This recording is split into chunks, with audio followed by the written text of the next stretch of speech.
Muli po, magandang tanghali po sa inyong lahat. A'udhu billahi minasyaitanir rajim. Bismillahirrahmanirrahim. Alhamdulillah rabbil alamin. Bismillahi wassalatu wassalamu ala rasulillahi. Assalamualaikum warahmatullahi wabarakatuh. Pagbati po ng kapayapaan at pagpapala ng nag-iisang Panginoon Diyos sa inyong lahat. Ah, aming ginagalang na ginang tagapangulo, ah, sa akin pong pagdalo sa pagdinig ngayon, ako po ay naliligayahan sapagkat narinig ko po ang panig ng ating mga resource persons, katulad po sa mga taga-gobyerno. Naging malinaw po sa akin na ito pong pagdinig na ito ay hindi pa po nakakarating sa legal na usapin, sa napakalinaw pong pagpapaliwanag na ang lahat ng po ito ay dadaan sa investigasyon. At yun po ay napakagandang senyales para sa ating mga kababayan sapagkat malinaw po na ang lahat ng karapatan ng bawat Pilipino ay atin pong ginagalang at napakalinaw din po ng mga sagot ng ating mga nasa gobyerno na wala po tayong pinapanigan sa oras na ito. Ang lahat ay may boses, pinakikinggan po natin ang mga nag-aakusa at ganun din po ang pagdepensa naman sa ng ating inaakusuhan. Napakaganda po ng ganitong pagdinig sapagkat ang Senado, ito pong aming institusyon, ito po ay institusyon na gumagawa ng batas na magbibigay ng proteksyon sa bawat Pilipino, ano man ang katayuan mo. At kayo naman po diyan sa executive, kayo po ang mag-i-implement niyan kung ano yung mga nagagawa naming batas. Ngayon po, gusto ko lamang pong magbigay ng statement, mahal na ginang tagapangulo, bilang ito po ay hinihiling ko na mailagay sa record ng Senado sapagkat ako po ay matagal ko na pong kilala si Pastor Kibuloy. Magkasama po kami, ma'am, noong panahon ng Pangulo po ay si Gloria Macapagal Arroyo. Kami pong dalawa ay magkasama sa peace, sa lahat po ng hakbang ni Presidente Gloria Macapagal Arroyo na magkaroon ng kapayapaan sa buong Pilipinas. Ako po ay hindi pa senador noon. Ako po ay isang artista na kilala sa usapin ng pamimigay ng pera. Pero kahit isang beses, hindi po ako hiningan ng pera ni Pastor Kibuloy. Ika nga po sa English, not even once.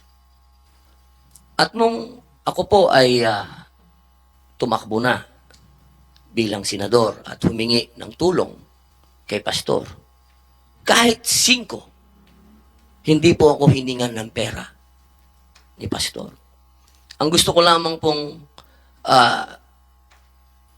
sabihin sa ating pagdinig, kung ang ating pong mga matatapang na mga witness ay nakakapagsalita patungkol kay Pastor Kibuloy, ako din po ay malayang magsasalita na hindi po ako kailanman kahit na sino sa Kingdom of Jesus Christ hiningan ng pera.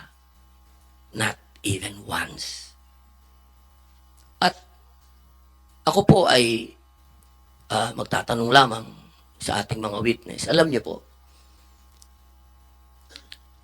ako po ay gumawa ng isang pelikula laban sa New People's Army.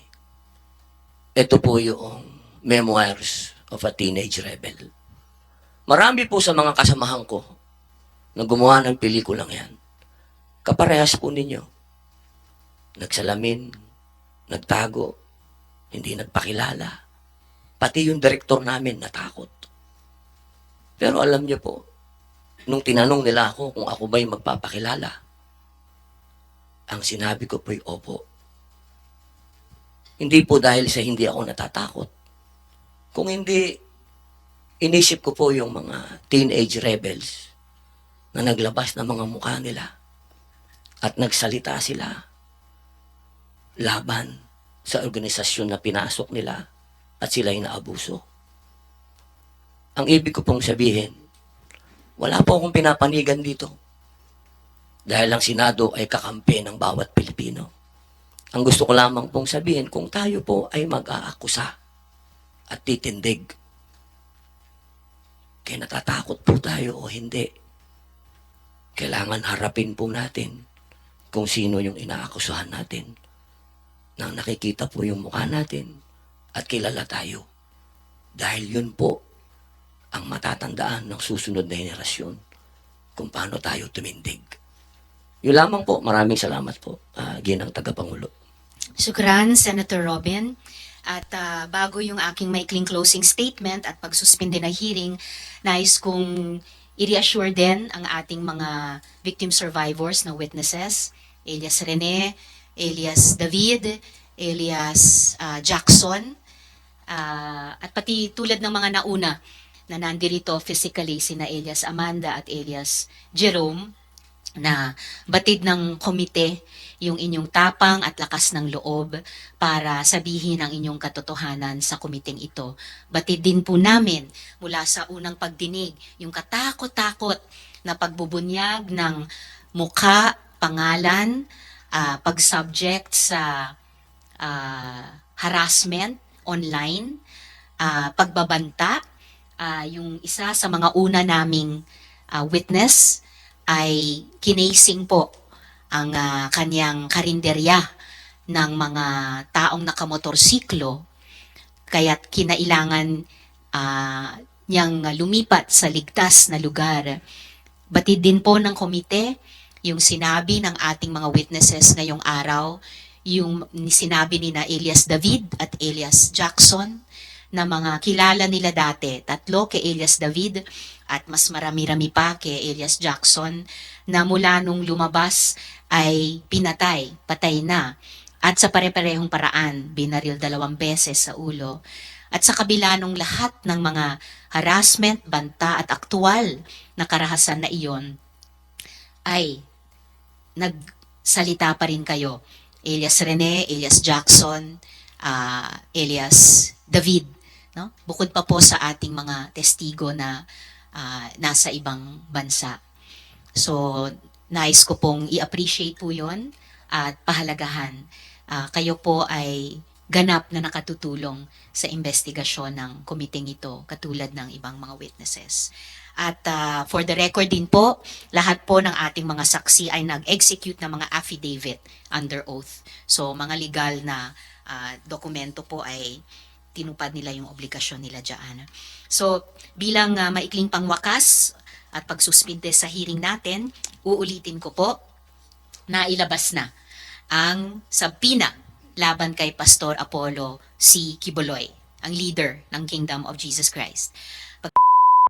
Umani naman ito ng iba't ibang reaksyon mula sa ating mga netizens. Ayon kay Jerry Bentayon, susme, halata namang bayad ang mga testigo. Tinalo pa sa acting si Senador Padilla, may karma po yan. Pahayag naman ni Hermine Gildel Labria, dapat kasuhan ang mga naninira kay Pastor Quiboloy. God bless po Sir Robin, tama po ang mga sinabi mo. At ito naman ang saloobin mula sa ating kababayan na si Manuel Flores, tumpak si Idol Senador Padilla, napahiya si Hontiveros dito. Mga kababayan, feel free to comment below para maglabas ng saloobin sa balitang ito.